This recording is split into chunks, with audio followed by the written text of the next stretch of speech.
Every year, each PhD student needs to go for 3 months to one of the partners. And that's the reason why I was sent to Cyprus, to Nicosia and to CYENS, to do an internship. So I'm here to work with the research team and to get some mentorship and to develop new skills that I don't develop in London.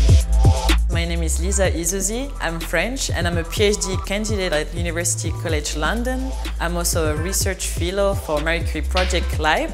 And right now I'm based in Nicosia, Cyprus, and I'm working at CYENS Center of Excellence.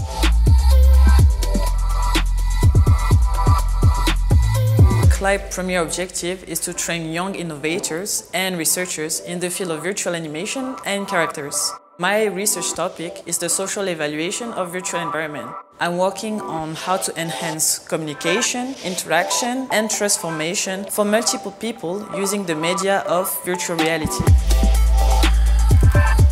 In CYENS, I work with Marios Avramides, and he gave me mostly some skills regarding how to run user studies and about also sociology and psychology.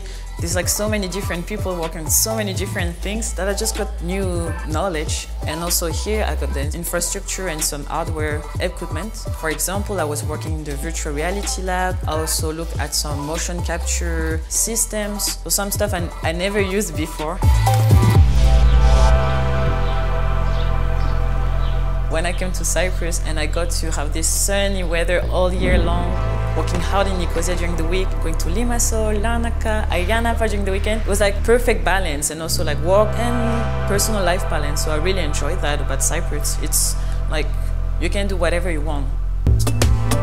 Like, we're really fond of Cypriots and just the life here. If you ask them, how do I say this word in Greek? Or what's the best food I can eat in the city? They would just gladly tell you or take you there. I think working in CYENS really made me think about what being a researcher is, because I got to talk to people, I got to benefit from their experience and their expertise. So I'm actually thinking about keeping doing this research. And why not maybe come back when I'm done with the PhD to Cyprus and to CYENS. Would love to.